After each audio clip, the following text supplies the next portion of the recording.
in today's cook, we're making an all-time favourite, shepherd's pie. It's hearty, it's homely, it's warming, it is proper British comfort food. And I think you're really going to love the recipe that I've got for you today. Now, I think that a lot of people get confused between shepherd's pie and cottage pie. Shepherd's pie has lamb meat with a mashed potato topping, whilst I believe that cottage pie uses beef and has a sliced potato topping, but people interchange the two. But the clue here really is in the name, shepherd's pie. Shepherd, it means lamb. Now, this is a British classic, and most British classics are all about being economical with the ingredients you have and being frugal. And shepherd's pie, that's what it was all about. However, when I went to buy the ingredients for this, I was absolutely blown away by the price of lamb. For one packet, they wanted £7. It nearly knocked me off of my feet. So I decided that I could not make myself pay that for the lamb mince, so I bought frozen. And the spoiler here is that this turned out just as well, which is really, really good. More of a rant will come at the end of this video.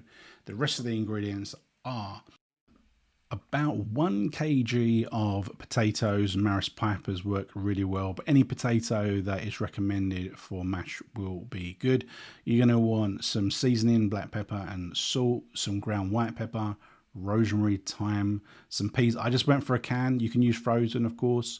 You're going to want some eggs, some plain flour, some butter, some double cream, some Lea & Perrins, that's Worcestershire sauce, some lamb stock, or any stock will do fine, onions, celery and carrots round off the ingredients. But that's 500 grams of mince, fresh or frozen will do the job. First of all, we want to prepare the potatoes for boiling, so just cut them into small cubes. Then we're going to prepare our veg. Now we want our veg to be really nice, fine, small cubes. So the best way to do this is to peel your carrots, then slice them into slices, and then get them into very fine battens, and then run your knife through them very carefully to create very small cubes. So you can see these are really, really small. You don't want them too big because otherwise they're going to be too big to eat. And also they're not going to cook down as quickly as we would like. Now we want to mirror the size of these pieces of carrots with the rest of the veg. So we do the same with the celery here. So we just make it into battens and then chop it into little tiny cubes. With the onion, we'll peel it, cut it in half, and then put a few slices horizontally through it, turn it around, and then we can run our knife through up towards the root. You can see I always left the root on so it keeps it together. Okay, then once we've run through that onion a number of times, we can turn it around and then we can hold it nicely and just run through and make very fine little chops. So that's decent. So now we want to brown off our mince. If you've got fresh, stick it in there and cook it. With this frozen stuff, you put it in a cold pan, bring it up to temperature, and it cooks it in a pretty quick time, under 10 minutes. Once your meat is cooked, you want to take it out of the pan. So what you want to basically drain it of the fat. So you can see that I just got a bowl and used a slotted spoon to take it out of that pan before we start cooking the rest of our ingredients. So you can see we've already got a lot of fat in that pan. You could drain some of it away, but you could use it for cooking and softening down the carrots, the celery and the onions. So we want to cook these until they are nice and softened. It's going to be about approximately 10 minutes on a medium heat. You don't want to burn your vegetables, no siree. So once that's done, you can reintroduce that meat, and then we want 1.5 to 2 tablespoons of plain flour. This is actually going to give us a nice thick sauce. Once it cooks, we can season it with some salt and ground black pepper. Then we can add our herbs. We've got some rosemary going in first, and then second of all we've got the dried thyme. So approximately 1 tablespoon of both. It's going to give it a nice gentle flavour, mix that through, make sure you're mixing through and cooking that flour. Then we're going to introduce the stock cube. So I had a stock cube and I had basically melted that stock cube with approximately 400 millilitres of boiling water, and then we added the Worcestershire sauce. You can see that was about 4 or 5. Give it a nice stir, and then we can cook this for about 10 minutes. Now, I should have said about 5 minutes ago, we should have put on the potatoes to cook. You know, you're going to boil them and cook them for about 20 minutes, so they are fork tender. So once we get to this point, we've got our meat done, we've got our potatoes done, and then what I did is at this point, you know, the peas don't really need cooking, so I just went with about half a can of these peas. You don't want it to be the full-on peas, but you want a nice amount. And as I say, you could just throw in some frozen peas here at the end. It's fine because it's going to be going in the oven, so they're going to cook through anyway. So then we want to prepare this phenomenal rich potato topping. So you want to mash through your potato. You can use a ricer, you can just use a masher like I'm doing. Throw in a big knob of butter and then about 70 mils of double cream, salt, and white pepper. I went for white pepper. I just like this distinct flavor of white pepper. It feels more authentic. It feels like in these sorts of British recipes, white pepper just does something. It's just much better, right? Then we can add in the 2 egg yolks. Now the egg yolks, it's not essential. I'm not going to say it is, but it's going to make it a little bit richer, and when it bakes, it's gonna set a little bit. So you're going to have a mashed potato that's a little bit more firm, and it's going to get a nice, more of a crispy topping. Okay. So now we want to have our casserole Pyrex dish, which we can add the meat, and then we can top it up with the potato. And make sure it goes all the way to the top. Hopefully you've got enough ingredients to do that. You might have a little bit of mashed potato left over, which is what I had. Put it on there, smooth it across, then get your fork and rough it up. Rough it up because this is what is going to crisp up. So you want a nice crispy topping. Now some people would add cheese at this point. Not for me. It's not traditional in a shepherd's pie. I kind of like that crispy potato topping. It's what it's all about. We then go for 180 degrees Celsius in an oven for approximately 40 minutes until it is nice and golden. We obviously don't want it to be overcooked and burnt, so make sure you watch it because all ovens are going to be slightly differently. Let's eat. Hi guys, welcome back to the taste test. Today's cook was traditional shepherd's pie. It's a real British classic. Now, as I might have said on the voiceover when I record it, the shepherd's pie is lamb and mashed potato, and cottage pie, very similar thing, is usually beef, and for my money it is sliced potato on the top.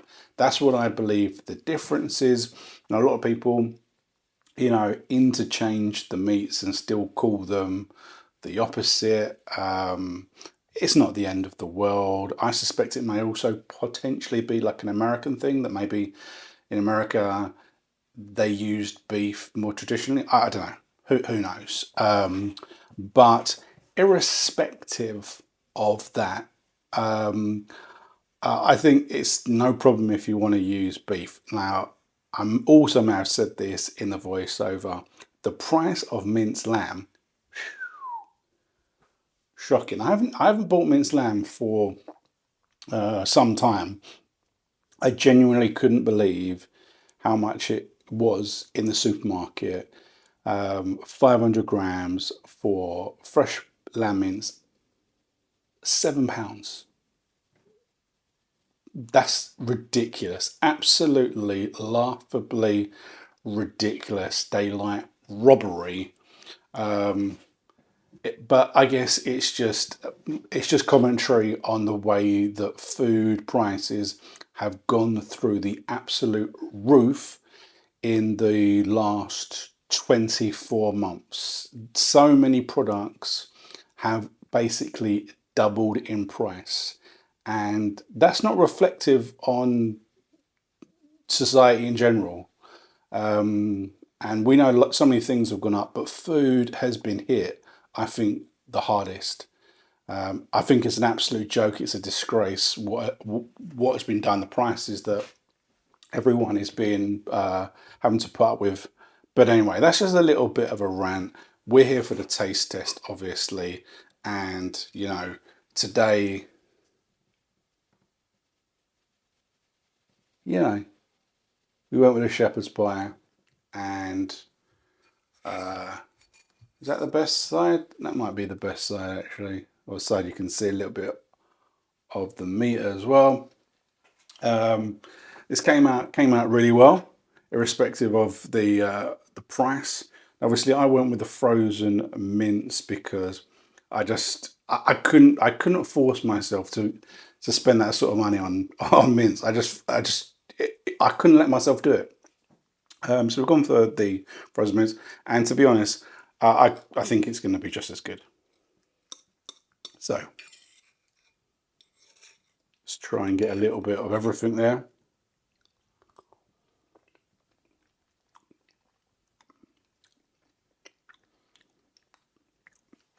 Oh, that is good memories. Good memories. This is the thing, right? You are not going to get the same product with beef.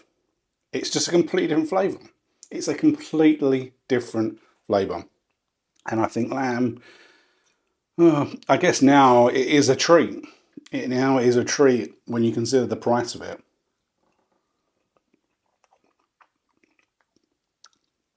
Oh, buttery, smooth mash on the top, nice and crispy. Now, a couple of other things. A lot of people will throw in things like garlic and parmesan. And for me, like I wanted to put together here today a traditional recipe, okay? Because this is a traditional meal, you know, shepherd's pie. And by traditional, you know, you're not talking about something that was invented like last week, last year, or whatever. You're talking about something that was invented, I don't know how long ago, okay? And as it is traditional British, it's a long time ago, right? And garlic, things like garlic and parmesan were not readily available or readily used by the man on the street, you know, until like the back end of the 90s. Do you know what I mean? Shepherd's pie has been around for a lot longer than that. So that's why we've got a much more traditional recipe. And to be honest, I don't think it needs garlic. I don't think it needs parmesan. You know, I'm pretty sure when we were kids, you know, sometimes we might have gone for some cheese on the top, but again, I don't think it needs it. I don't think it needs it. I think this is tasty enough, and I quite like the fact that the mash gets a little bit crispy. It's a little bit different because it's got a different texture that you don't have every single day.